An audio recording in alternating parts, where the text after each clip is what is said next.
Hello, everybody. So yes, I'm Reese Wright. My pronouns are they, them, and I'm here to talk to you about pitching. I have been working in the games industry for a wee bit over 15 years, and thank you, Ryan, for making me understand how much I've bucked the trend there. I've actually been working in the industry for 17 years as of Valentine's Day last week, which means I started in games on the most romantic day of the year. That's how much I love them. I've worked quite a few companies. There's a few here you likely recognize. Let me see if I can do the next thing. Is it working? Nope. Where's the wee button? Spacebar. There we go.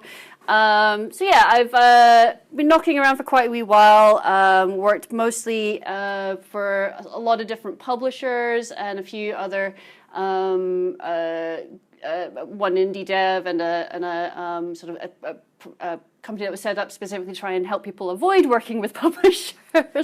Mostly started working in QA for several years and then moved on to production. After that, I also the co-founder of a thing called SafePoint Industry Gathering, which is a networking event for people of underrepresented genders who are working within the video games industry. If anybody wants to talk about that after, do come and have a chat with me because I love talking about it. But I also work for Devolver Digital, and I'm a senior producer there. Most of this time, as I said, has been working in the publishing space, and it's been entirely indie dev since I was working with Collective on the Square Enix side. I love indie games. I've spent so much time talking to developers and sitting talking about their beloved games, and they've been pitching their games to me, looking for funding. And I've seen some amazing things, and I've seen, yes, there's been some car crashes. So I'm hoping that by going through a few of these tips that I'll get into, I'll help be able to save some people from falling into those situations themselves in the future. But starting off, if you're looking to bring your game out into the market and you're thinking, well, you know, what do you do when you're making your own game? You've got the game ready to start throwing it around places. Do you actually need a publisher? A lot of people think, yes, you have to go down that route. It's the traditional route. You really don't. I'm not going to do the very traditional Devolver thing and tell you, like, don't get a publisher at all, but I do want you to sit and have a think about, do you need one in the first place? There's a lot of questions you need to answer to yourself. Obviously, funding is a big one. Not everyone has £500,000 sitting in their bank account to be able to pay their own funding, but there are other avenues you might be able to take.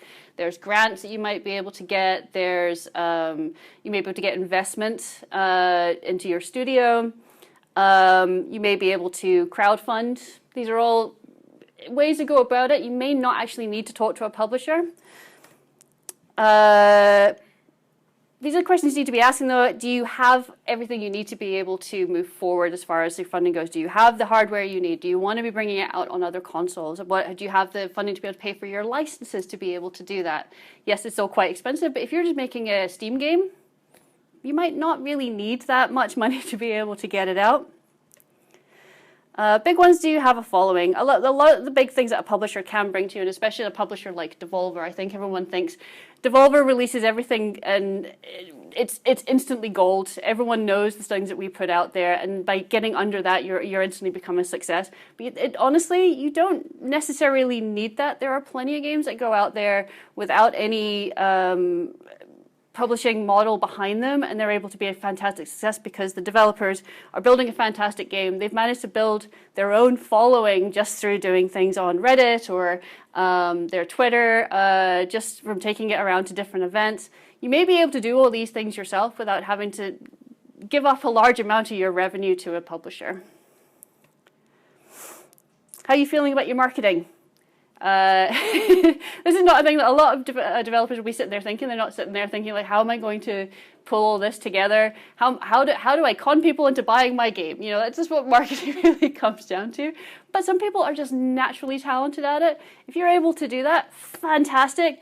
Don't get a publisher to do it for you. You've got the talent, do it yourself. First-party content is our big one if you're wanting to bring it out onto consoles. Say you've got the money, say you've got the marketing cred, but you don't know anyone at Microsoft or Sony and you really want to bring it out on their platforms, then maybe a publisher is going to be able to help you out. But those you can get those contacts yourself. Obviously, test and localization, big one. There are plenty of people you can talk to that can help you out with that. Paul to Win being one of them that can help you with your testing going forward and localization. But again, these are things that a publisher can all manage for you. And if you haven't got the bandwidth to be able to deal with all of these things, then yes, you might need a publisher. So I know there's a few people in this room who probably aren't indie devs. They don't have their own companies. They're working in larger companies, but that doesn't mean that you're necessarily not going to start your own companies at some point. That's kind of the dream within the industry, or that you don't know people who are going through this themselves. So hopefully this is still going to be somewhat relevant to everyone here. But I really just want to talk about here's some things that I've seen. Here's some things that I think you might be able to do better. Your results may vary. This is very much from my point of view, how to do things better. But when it comes to pitching, it can be very subjective from the publishing side. Everyone's looking for something slightly different. But here's the things that I look for specifically from the teams that I've talked to. So first thing up is finding out, who do you pitch to?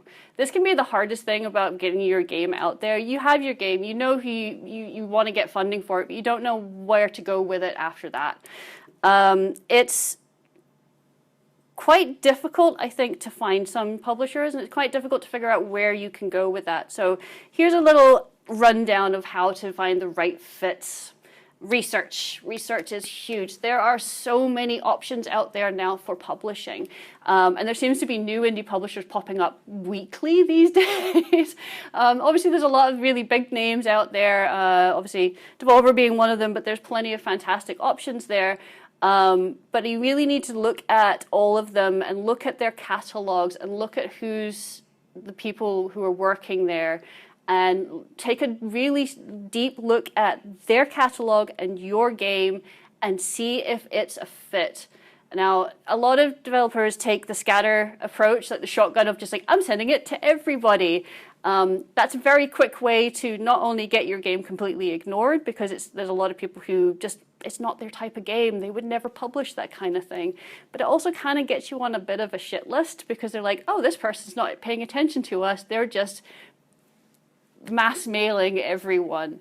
So make sure that the people you're approaching are people that your game would essentially be really, really good for. You'll get so much more mileage out of taking that time to really tailor your approach to the right people. They will research you as well. So they will, if they're really interested in the stuff they're seeing in your pitch deck, then they're going to look you up.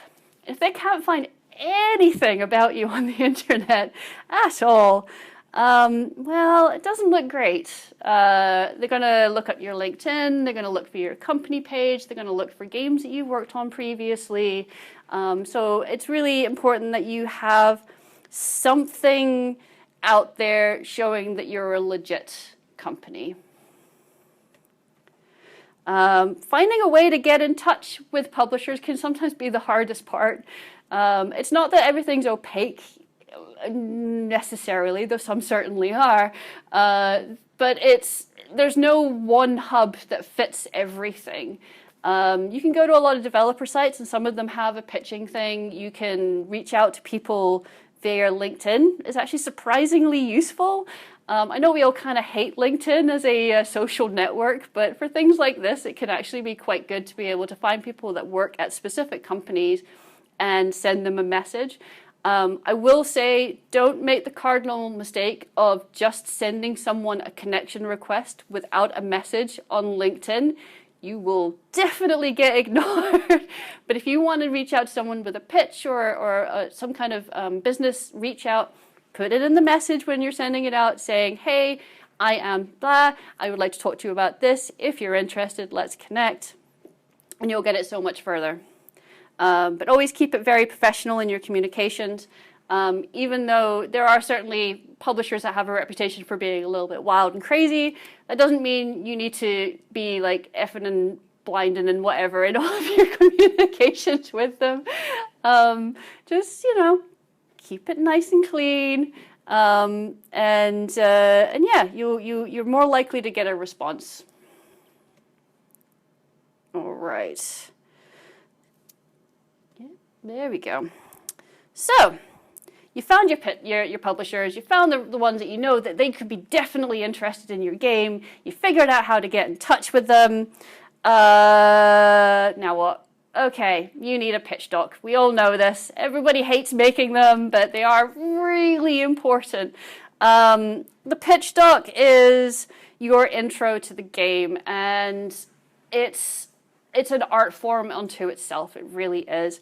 Now, I'm not going to get into too depth about, you need to have this exact format, but I will talk about a few things that I feel they really need to be in there. First thing that I think is the most important thing is keeping it short. Nobody wants a 20-slide deck about your incremental game, right? It's about punching and making your point in as quick a time as possible.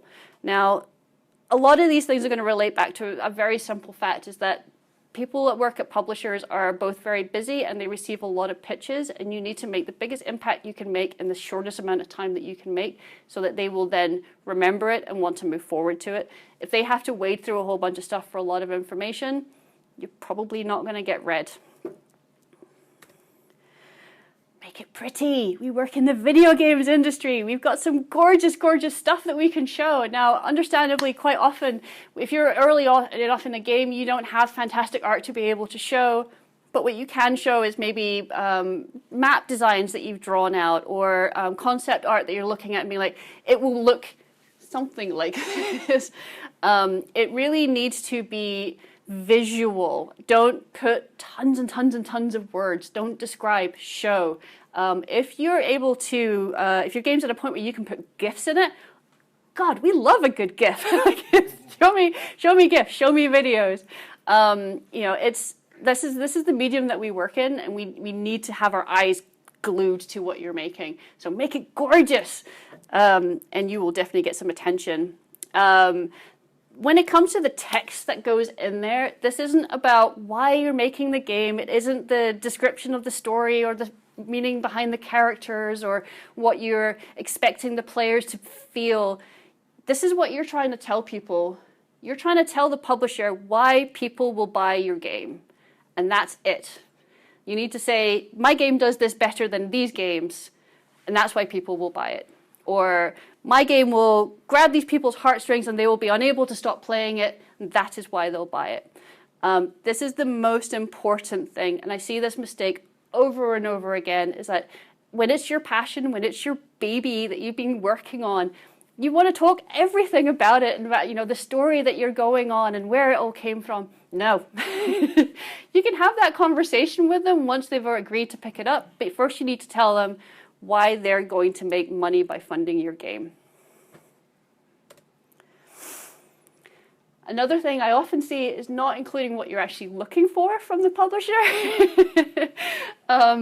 You can include your game and say, look, we just need a publisher to get it to this finish line, but you're not saying, are you looking for QA? Are you looking for localization? Are you looking for porting? Are you looking for funding to be able to pay for your licenses? Are you looking for help to be able to fulfill roles at your company as well? Like, all of these things are going to add up to not only understanding how much do you know about what you're actually asking for, which is quite important, because if we look at a pitch and go, yeah, they don't know what they want, we're kind of be a bit questionable about it. But it also allows us to frame it in a place like, oh, this is exactly how it's going to fit for us to be able to, how much work we're going to have to do on this to make it actually happen.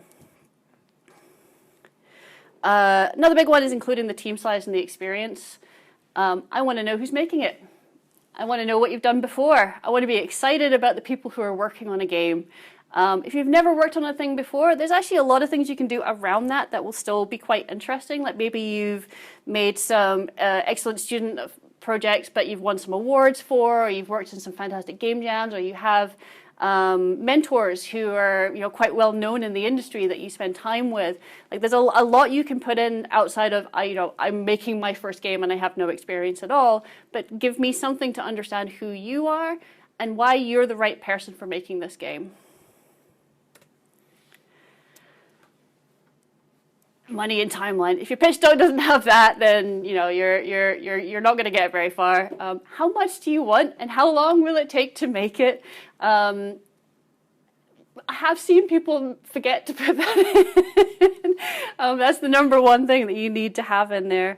The timeline is very often, I think, it's very good to include alternate timelines. So there could be a case of here's the timeline for us based on this amount of funding. Here's the timeline based on an alternate amount of funding. Here's the timeline if we're doing the porting ourselves.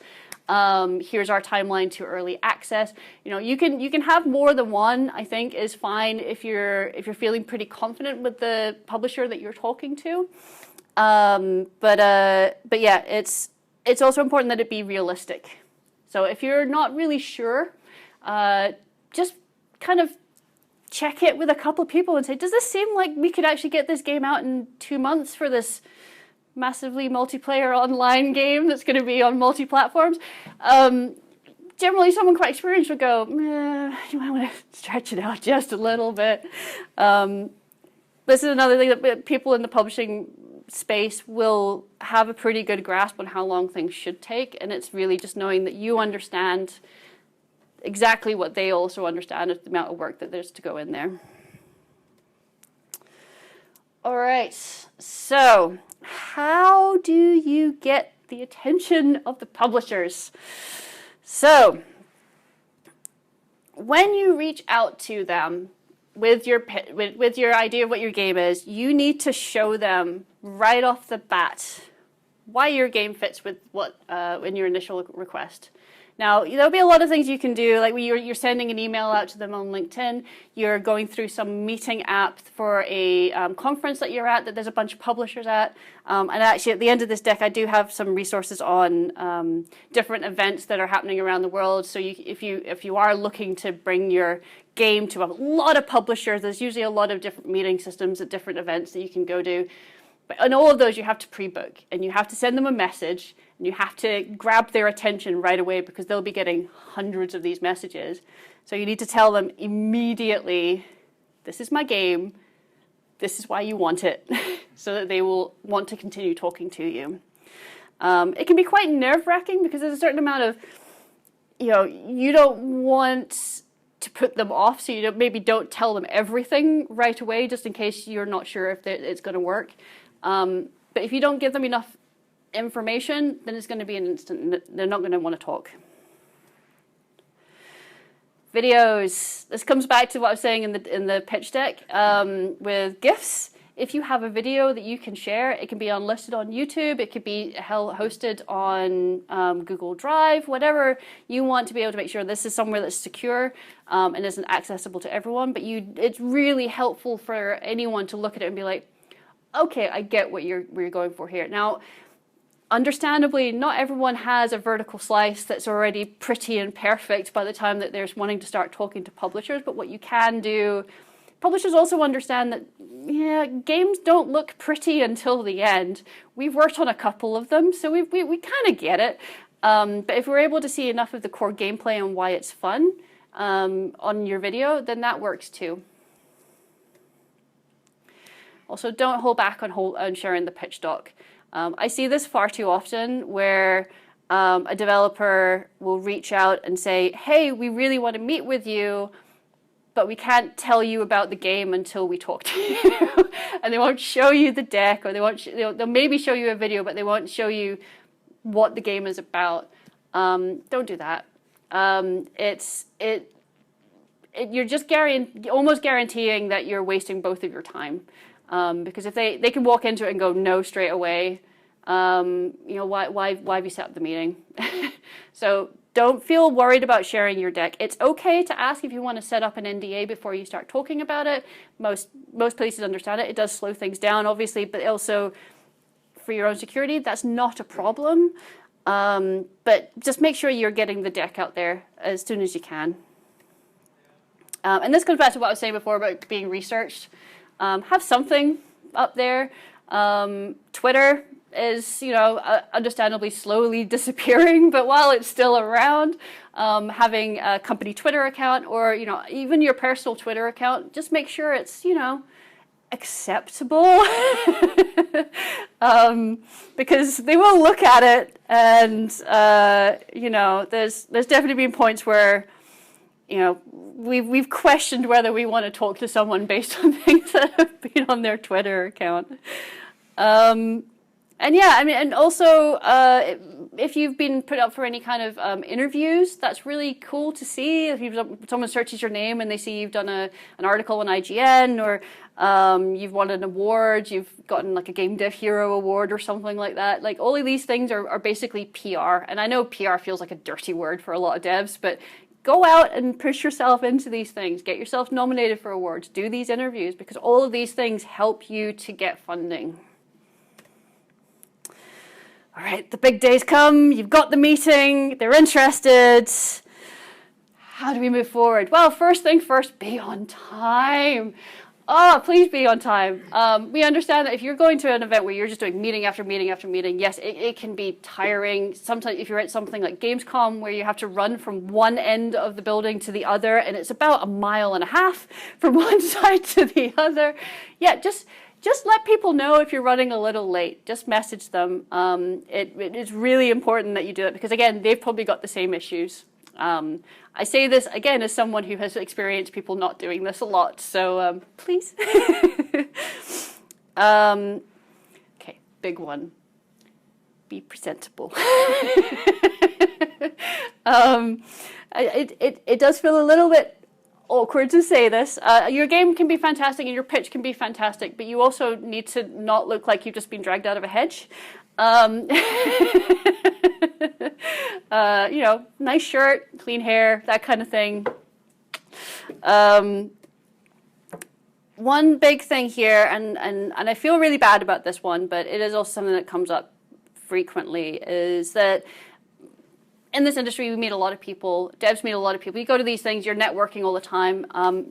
Unless you have a fantastic memory, and I know there's plenty of people who do, but you can meet a lot of people and then forget that you've met them before.